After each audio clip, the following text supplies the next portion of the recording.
پاکستانی طالبان کو نیچا دکھانے کے لیے پاکستانی ملٹری جنتا نے ایک تعلیم کے اوپر، خواتین اور لڑکیوں کی تعلیم کے اوپر ایک اسلامک کانفرنس منعقد کی گئی، لیکن بھانڈ پھوٹ گیا۔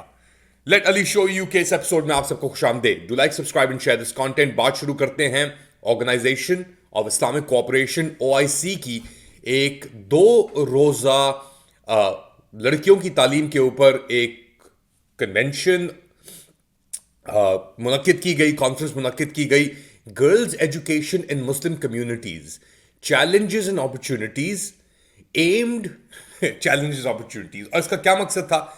اس کا یہی مقصد تھا کہ وہ قوت جو پاکستان کے اوپر پچھلے 2.5 سال سے خواتین کے اوپر بھرپور تشدد کر رہی ہے، عزت کے اوپر ان کی پامال، ان کو جیل کیا گیا ہے، ان کے اوپر تشدد ہوا ہے، وہی قوت ایک اسلامک کانفرنس اس نے منعقد کی۔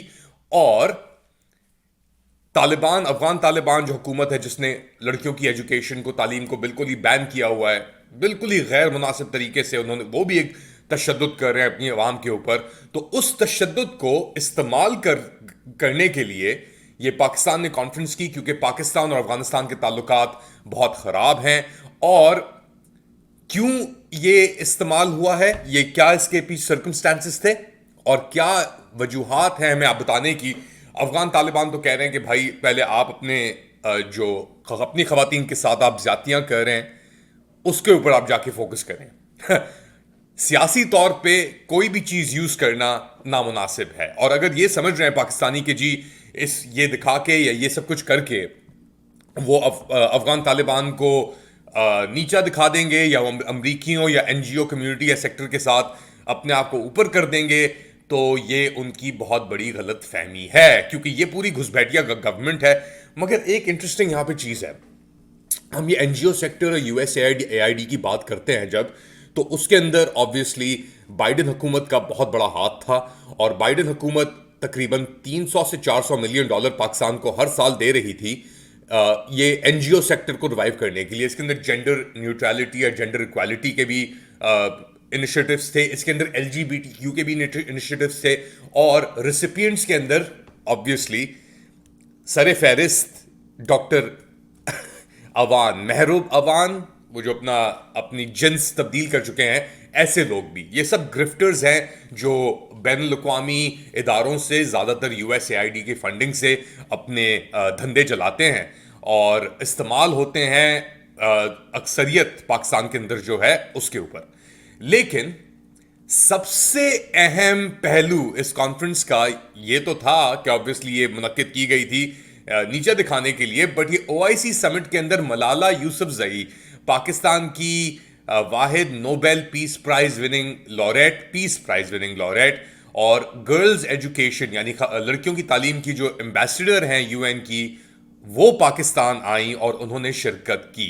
اب آپ جانتے ہیں ملالہ یوسفزئی کے اوپر جو حملہ ہوا تھا، کئی سال ہو گئے، اسے 2.5 سے اوپر ہو گیا ہے، اور اس کے بعد ان کو ایویکیویٹ کرنا پڑا پاکستان سے، اور باہر جا کے وہ پھر مقیم ہوئیں، اور انہوں نے پوری ایک گلوبل موومنٹ شروع کی لڑکیوں کی، خواتین۔ آبویسلی ملالہ یوسفزئی ایک سمبل بنی پاکستان کے لیے، لیکن پچھلے 2.5 سال کی جو بربریت ہے اور فسطائیت ہے اور خواتین کے اوپر جو حملے ہوئے ہیں، اس کے اوپر ملالہ یوسفزئی نے ایک بھی اف تک نہیں کی۔ ایک طرف تو یہ، دوسری جانب جو فلسطین کے اندر بربریت ہو رہی ہے، ملالہ یوسفزئی نے اس کے اوپر بھی بہت ہی ایک یا آدھ سٹیٹمنٹ دیا ہے۔ تو یہ وہ لوگ ہیں جو US بائیڈن ایمپائر جنہیں پرومپٹ اپ کر رہی تھی، اور اب یہ استعمال ہو رہے ہیں یہ گلوبل ایجنڈا اور پوائنٹ سکورنگ کے اندر۔ طالبان نے لڑکیوں کی، خواتین، تقریباً اب کتنے سال ہو گئے، 2021 کے اندر وہ لوگ آئے ہیں، اگست کے اندر، تو 2021 اگست سے لے کے اب تک انہوں نے پہلے تو لڑکیوں کی، بچیوں کی تعلیم کو روکا اسکول کے اندر، پھر اس کے بعد انہوں نے اس کو ایکسٹینڈ کیا یونیورسٹیز تک، اور پھر میڈیکل ایجوکیشن تک۔ تو اب آدھی پاپولیشن، آبادی افغانستان کی تعلیم سے محروم ہے، اور اس کا آبویسلی ایک لانگ ٹرم امپیکٹ تو آئے گا۔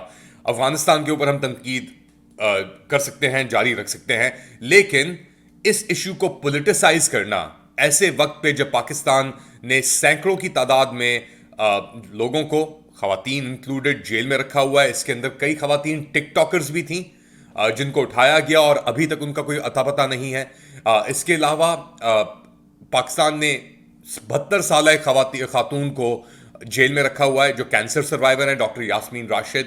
تو یہ تشدد کی جب باتیں کرتے ہیں اور جب یہ جنتا، پاکستان ملٹری جنتا ایسے اقدامات لیتا ہے کہ ہم ایک انٹرنیشنل کانفرنس OIC کے انڈر یہ سب کچھ کر کے افغانستان کو نیچا دکھائیں گے، کیونکہ ہمارے سیاسی تعلقات اتنے اچھے نہیں ہیں افغانستان سے، اور ہم ایکچولی ہمارے سیاسی تعلقات اب کسی سے بھی اچھے نہیں ہیں اپنے نیبرہڈ کے اندر، اور ہم جب یہ پرامپٹس لے کے آئیں گے ملالہ یوسفزئی جیسے ایک آئینہ دکھانے کے لیے، تو اس کا آپ کے خیال سے کیا امپیکٹ آئے گا؟ امپیکٹ تو میرے خیال سے بہت واضح ہے اور واضح آ رہا ہے اس کا کہ کوئی پاؤں نہیں بچے حکومت کے پاس.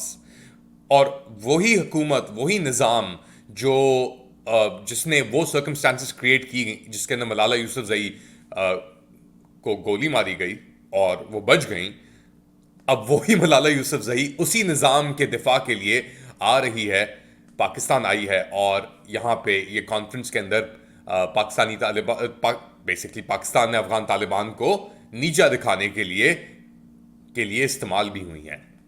یہ تو ان کا مائنڈ سیٹ ہے، یہ ان کا لیول ہے. یہ وہی لوگ ہیں جو فیک تھنک ٹینکس جا کے کھولتے ہیں بیسکلی DC کے اندر، یہ سمجھتے ہیں کہ ہم ہی بہترین ہیں، ہم ہی سب سے اول ہیں، مگر سچویشن اب ویسی نہیں رہی. بہت جلد، اور یہ جنوری کا مہینہ ہے، 9 دن رہتے ہیں ڈونلڈ ٹرمپ کو آنے میں، وہ کریں گے کچھ کہ نہیں کریں گے یہ تو ہمیں نہیں پتا، لیکن یہ نظام اس طرح نہیں چل سکتا. اب یہ ملالہ یوسفزئی کا سہارا لے لیں، یہ OIC کا سہارا لے لیں، ان کو کوئی سہارا نہیں دے گا. ملالہ بھی چلی جائے گی واپس. اور obviously وہ لوگ جو سب سے بڑا جو ہماری زندگیوں کے اندر قتل ہوا ہے غازہ کے اندر، اس کے اوپر آواز نہیں اٹھا سکتے، وہ آ کے خواتین کی تعلیم کے اوپر کیا آواز اٹھائیں گے، یا کسی اور کے حقوق کے اوپر کیا آواز اٹھائیں گے؟ ویری کوئکلی جانے سے پہلے آبویسلی یہ تو ایک بہت اہم ایونٹ ہے ملالہ یوسفزئی کا آنا پاکستان کے اوپر، بٹ ایک ایسی کانفرنس کے لیے جس کی کوئی نہ سر ہے نہ دھڑ ہے. اب کتنے اسکول گوئنگ چلڈرن پاکستان کے اندر، وہ بچے جن کی عمر ہے اسکول جانے کے لیے سڑکوں کے اوپر رول رہے ہیں، اس کے اندر کتنی بچیاں ہیں اس کا کسی کو احساس نہیں ہے.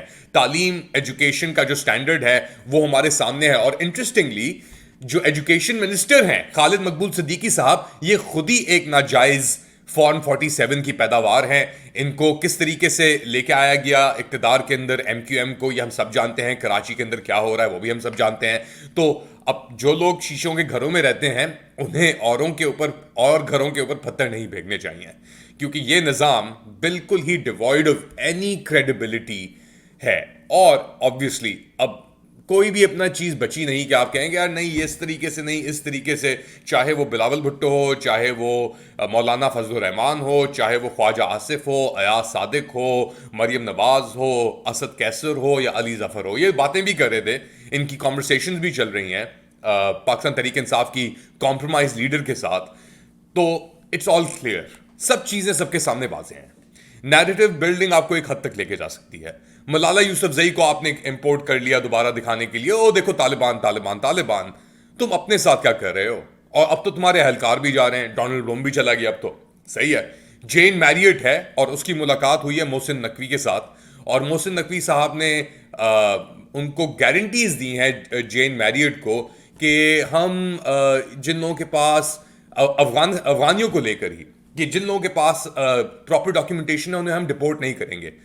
ایک طرف آپ لوگ ڈپورٹیشن کر رہے ہیں، آپ کو کوئی خیال نہیں ہے افغانیوں کا کہ یار وہ افغانستان جائیں گے تو ان کی بچیوں کو تعلیم ملے گی کہ نہیں ملے گی، اور دوسری جانب آپ ملالہ یوسفزئی کو امپورٹ کر رہے ہیں باہر سے. کیا کہ یار یہ کانفرنس ہو رہی ہے ہماری، آپ ان کے اوپر طالبان کو ذرا رگڑا لگائے تھوڑا. تو یہ مائنڈ سیٹ ہے ان لوگوں کا. اور اگر آپ یہ بے وقوفی نہیں دیکھ سکتے، یہ سیپریشن نہیں دیکھ سکتے، تو پھر آئی تھنک آپ کو تھوڑی ذرا محنت اور کرنے کی ضرورت ہے. مگر آپ محنت کر رہے ہیں یہ پروگرام دیکھ کر، of course I appreciate that. Do like subscribe this content. اپنا خیال رکھیے گا اور استعمال مت ہوئیں کسی بھی اپنی ذہنی فیکلٹیز کو یوز کریں دیکھنے کے لیے کیا ہو رہا ہے، چاہے وہ پاکستان تحریک انصاف کے خلاف ہو، چاہے وہ فسطائیت جو پاکستان کی افواج کر رہی ہے اور اس کے اہلکار کر رہے ہیں، عاصم منیر، شہباز شریف، نواز شریف، مریم نواز، خواجہ آصف، چاہے وہ ہو، چاہے محسن نقوی ہو، جو بھی ہو، جو بھی منافقت کر رہا ہے یا ایسی انوائرمنٹ کریٹ کر رہا ہے یا استعمال ہو رہا ہے یا استعمال کر رہا ہے کسی کو، وی آل نیڈ ٹو کنڈیم دس. چاہے وہ U S A I D کے گرفٹر ہوں پاکستان تحریک انصاف کے اندر، اور ہیں گرفٹرز، چاہے وہ گرفٹرز ہوں ملالہ یوسف زئی جیسے، گرفٹ نہیں ہو سکتی. اللہ حافظ.